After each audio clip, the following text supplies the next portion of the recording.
Filmate, Bohen. Bohen. Niet?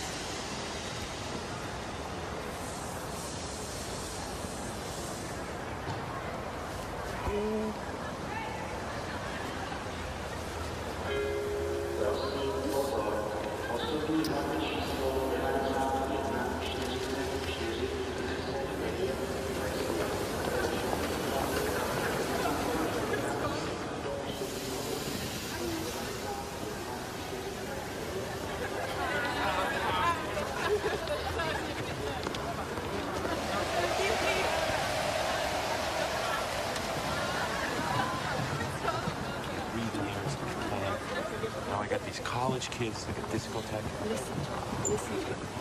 I'm sorry. You are a nice boy, but I'm too beautiful for you. Goodbye, brother from America. You want one more kiss before I go? Are you kidding?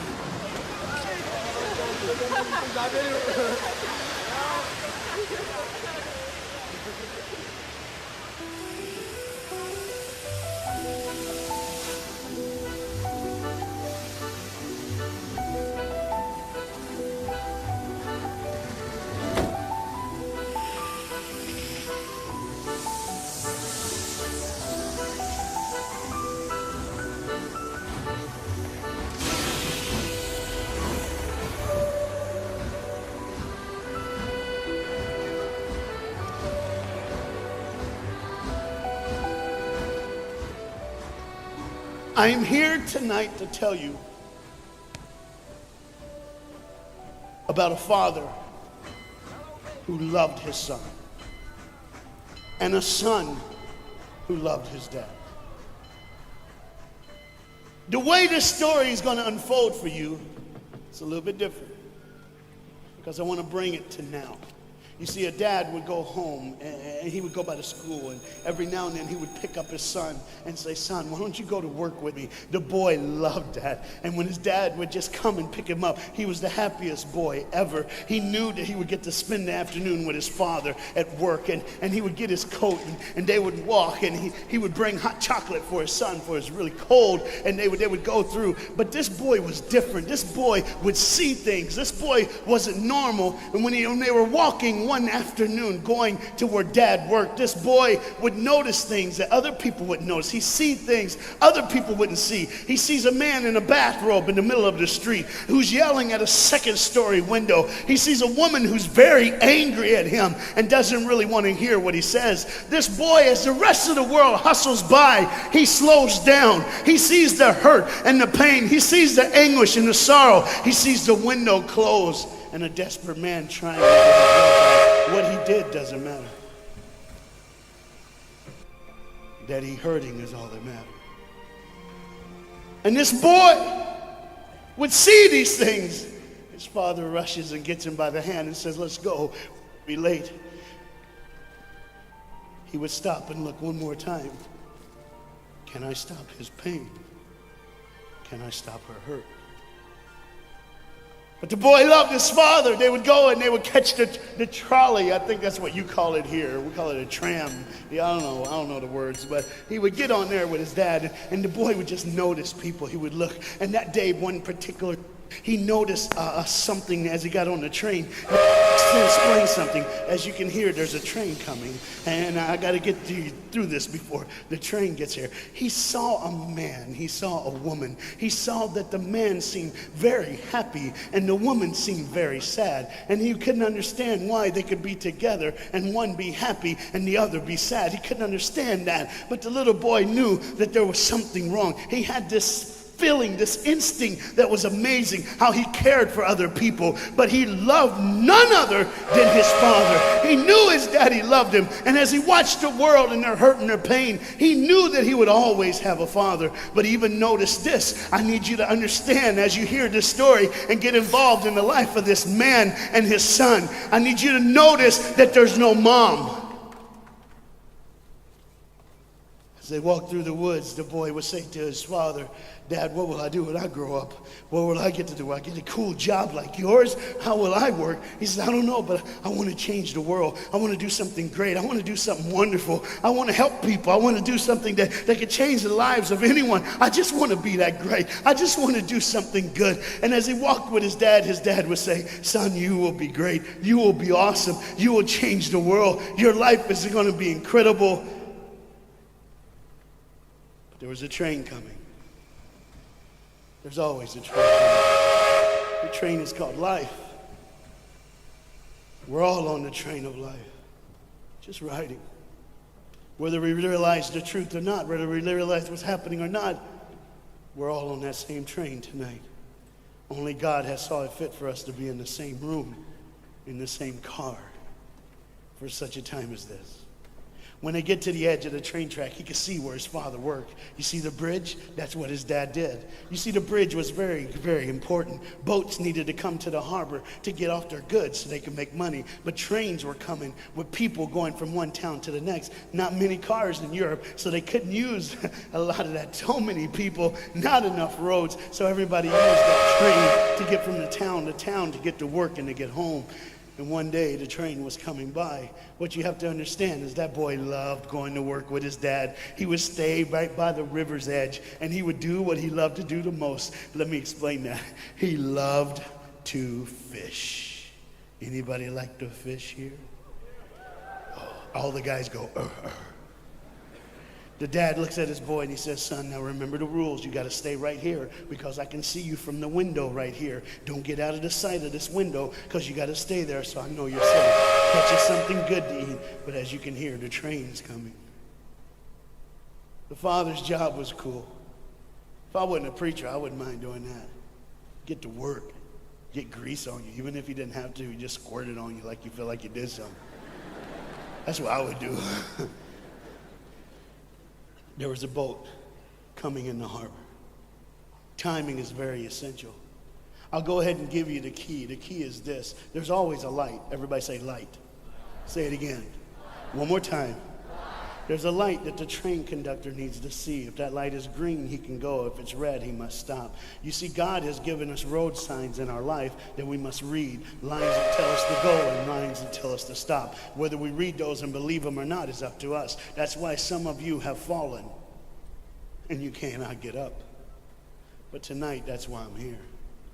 The boat needed to come through, so he called, and the man said, okay, I got time. It's a long time before the train should come. So he pulls the lever, as you just saw, and the big, huge stone steel bridge, the gears started turning. They started cranking the steam. All of a sudden, gears are moving, and that big, huge bridge is just starting to go up. As it rises higher and higher, he has to watch and make sure everything's set, everything's good, everything's fine. As he looks out the window, he could see everything, but the dad, being a good dad, keeps one eye on his work, but the other eye on his baby. One eye on the world, but the other eye on his children. You think God doesn't know where you are? He keeps one eye on his world and one eye on his child. No matter what you've done or where you've been, it's one eye on the world, but the other eye's on you. He's watched you and he's kept you. Even though your train is coming down the track, he understands that. And even though sometimes, I don't want to get ahead of myself.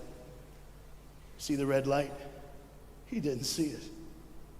So many times we don't see the red light. See, to just say the train was early. The boy can hear and see the steam. And he looks and says, Daddy, the train. Daddy, the train's early. Daddy, you got a daddy. Hey, Daddy, the train. Daddy, the train's coming. But the dad was looking at the gears, making sure he had enough oil, making sure there was enough steam to get the bridge back down for the train. And the boy knew one thing. Now listen, the boy knew that his dad one time showed him where the trigger was. It was a red lever. If he pulls it, the train bridge would collapse down fast and the train would be able to come across. All the boy knew was there were people on that train. There were people that needed to be saved. There were people that had, some of them just with their friends having a good time, like everything's fine. They did not know that the bridge was up. They did not know what was coming. They're just living their life like you and me, just going down the road, just being our own thing, doing our own thing. And the dad all of a sudden hears the train coming. He looks and then he said, oh, my son. He looks out and his boy's gone. He's like, oh my God, where's my son?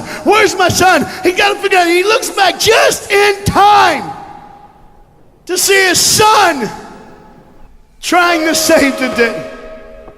All he had to do was pull that lever. He reaches in to pull it, and the boy pulls too far, and he falls in the hole. Now it's on the father, and God the Father, did you hear me? God the Father has to make a choice. It's his now. Do I save my son, or do I save the world? But they don't even know. They don't even know. The greatest decision of his life. He could blame it on them not seeing the red light. He could blame it doesn't matter anymore. Pull the lever, save the world. Leave it up, save your son. For God so loved the world that he gave his only son.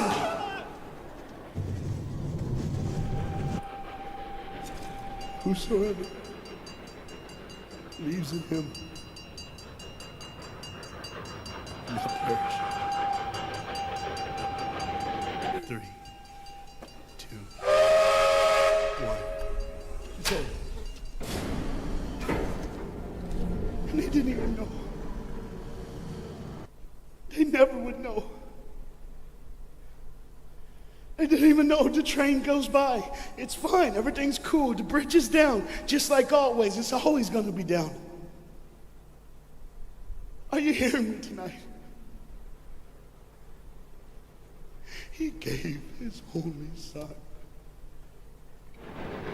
For God so loved the world that he gave. And you know what's amazing? I wonder what God did right when his son died on that cross. When he breathed his last breath. When he took that breath and he breathed and it was over.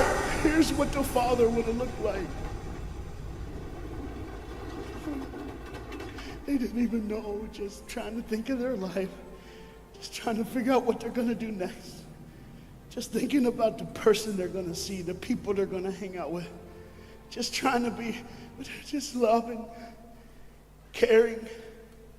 Doesn't matter if you're blind. Doesn't matter if you're putting on a little more makeup, trying to look pretty for somebody, or just wearing another mask. It doesn't matter. God gave his son for you. What will I do when I grow up? Where will I go when I grow up? What can I change? And there was a girl in the bathroom on the train, liquefying her heroin to shoot up one more time. He died for her. He died for her.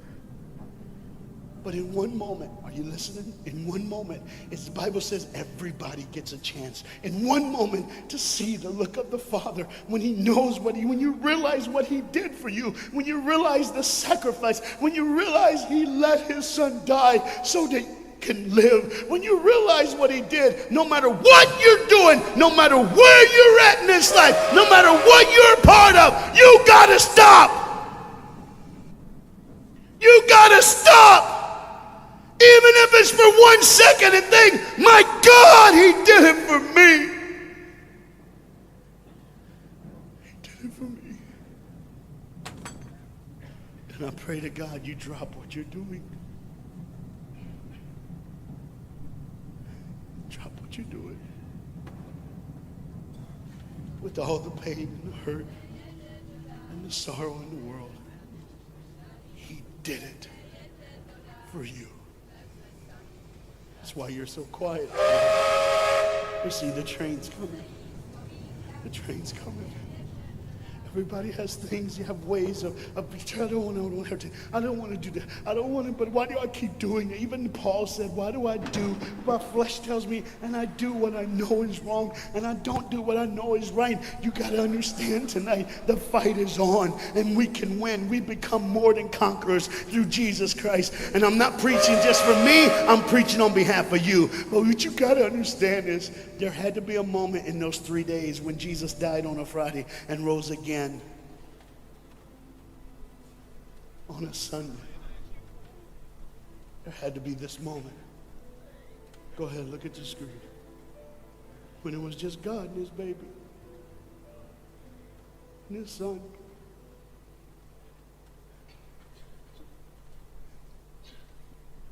Every sin that's ever been committed in this earth is rolling through your mind right now. I'm here to tell you that as the sun sets in the afternoon, the sun will rise again. And when the sun rises again, you cannot change your past, but you can change your future. You see, it's always a different day. One day someone lives, the next day they die, the next day you wake up and you're still living. You're like, why am I going to live? Why does this have to be my turn? Why can't I? You can just preach. I could have stopped, but I need you to see the whole picture here. You see, because when God the Father gave his only son, when Jesus Christ breathed his last breath and he died, he did it in a way that you can never ever say, you don't know me, you don't understand me, God don't understand my pain, God don't understand my sorrow. You see, that's the very train that boy was on. That's the very train that he was on. And as this dad remembers, look real close. You see the pictures of the people? Bam, there they are. But there's somebody added in the picture, isn't it? Bam, there they are. Do you see who's added in it? In every face of every person, Jesus is in their life. Why? Because when you're the greatest sacrifice, you always end up in everyone's life. No matter where they are, who they are, he did it so that you can say he was there all the time, waiting patiently in line. Jesus Christ was there all the time. And the train keeps going. The train keeps coming. Train keeps moving. People keep living and people keep dying. And God the Father just watches it all. One eye on the world, the other eye on you. Some of you are starting to figure it out. You're like, what is he looking for? Just one girl. Because see, the whole horrible day, God only had his eyes on one person. And it was just a day on the street corner. When he walked by, he saw a girl with a babe. And she saw him. Do you get it? Old things are passed away. Behold, all things become new. He did it so that we can live. No matter what the sin, no matter what the pain, no matter what the sorrow, the sacrifice was perfect. It was perfect. And it was for you.